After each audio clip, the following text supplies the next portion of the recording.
Prepare yourself, guys. Chris with T3 Medias, and this is the Binge review of episode 1 of American Horror Story 1984. It's weird though. Everything is all about 1984 now. You notice that? It's weird. It's like you got Wonder Woman 1984. And this. I mean, is there a coincidence? What's going on? What was so great about 1984? Why not 85? Back to the Future, right? But one of the things I did like about the episode was the intro wasn't as scary as it used to. It was more upbeat than it usually is. Like the one of the things I like about American Horror Story is that intro, that weird like intro kind of music. And that freaks you out, all weird ring type images that they show, but they didn't really have that. It wasn't that scary. Cult, witches, the Covenant, all that stuff, that it was more scary than that. But this time it's more focused on the campy horror slasher stuff that was always popular in the 80s. So it's more about not even the kill scenes and the deaths and all that stuff, and the story behind it really got me. Now, remember though, this is American Horror Story. So I'm pretty sure what we were introduced to in episode 1 is going to be nothing compared to what we see down the line. But character development wise, we got some great characters right here, right? But the person who stood out to me the most was Billy Lord. Now, maybe I'm biased because I just got through watching Booksmart, and Gigi was awesome. So maybe that's just me being a little, Billy Lord, biased because I love Billy Lord. She's my girlfriend now. I love you.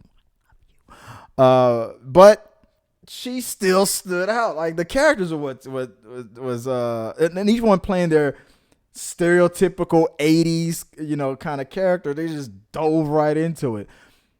I gotta say, I don't know why I feel like Emily, is she doing a Julie or an impression of her aunt?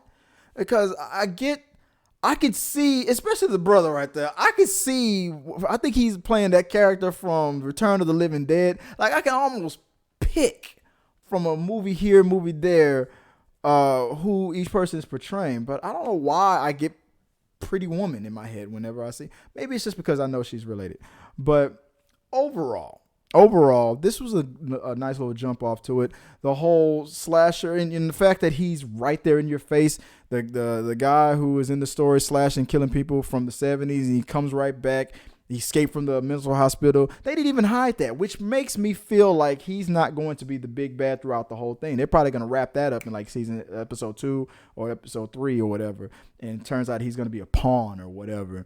Watch. By the end of this, it's going to turn into some Nightmare on Elm Street stuff. It's going to be huge. It's going to be huge because there's no mystery behind this killer that we saw in this episode. So it's got to be something more. And American Horror Story is known for flipping the script and doing. Now, let me dive into a little bit because as me and Joy, we kind of worked through the history of it. And it's funny that the only person that's been through every episode, every season, was my man.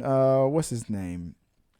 Evan Peters. I don't know. I don't see his name anywhere in the season. Let me know, guys. Is he going to be back in this season? Because I don't see his name anywhere, not in the credits. But maybe it's because he hasn't been in the episode yet. Because let's see, American Story 1984. All right, let's break some of this down. We got episode 1, Camp Redwood. Episode 2. Let's see, episode 2 is coming out next week on the 25th in a couple days. That's fun. I don't see his name anywhere on here. Not in the cast. Casting Emma Roberts. I don't see it. Here's something interesting I do. So let's talk through the media. So let's break this down. Here's something interesting. Now I'm looking at a chart here on Wikipedia. If you go to Wikipedia page and it shows you the ratings chart, go to the ratings section. Notice something. This episode's debut has the lowest rating out of every debut episode since American Horror Story ever began. The highest debut was for Hotel. Second highest, would be, what is that one? After Hotel came Roanoke, or whatever the hell what that was. I thought it would be Cult. No. I'm wrong. Freak Show was the highest. Hotel was the second highest, and Coven was the third highest. On the very first, now the first episode, you can forgive it because nobody knew anything about it and how good it was going to be. I think the number 3 indicates, millions, 3 million viewers. Debuted at 3 million viewers. Episode 2, Asylum, almost 4 million. Season 3, over 5 million. Season 4, over 6. Then back to 5. No, then back to well over 5. Then barely at 5, and then it's just going downhill. And you're under 4 million for Cult, at 3 million at Apocalypse, and only 2 million for 1984. What's going on? Is this a downward trajectory? That is a downward trajectory since 1, 2, 3, 4. 1, 2, 3. Since Freak Show. It just slowly started going on a downward slope. I enjoyed it, but not from the kill of the horror stuff, the blood and stuff, but from the characters themselves. And just picking out the different stereotypes and the over sexualizing of things, and just ooh, ah, and oh, and yeah, and Billy Lloyd, because that's my girlfriend. I'm like, So, but let me know what you guys thought about it. Do you agree with me? You think is the show, is it time for it to come to an end, or do you think the best is yet to come and the trajectory should go high? I feel like the bad guy won't be the way he is.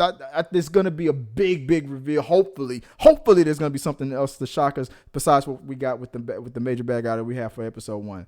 I feel like they're going to wrap that up soon. Let me know what you guys thought after you saw this episode and what you expect to come. No spoilers. Don't spoil yourself, man. Let's all get a surprise and just speculate and talk about it. So until next time, guys, hey, hit the like and subscribe button and all that good stuff. And until next time, hey,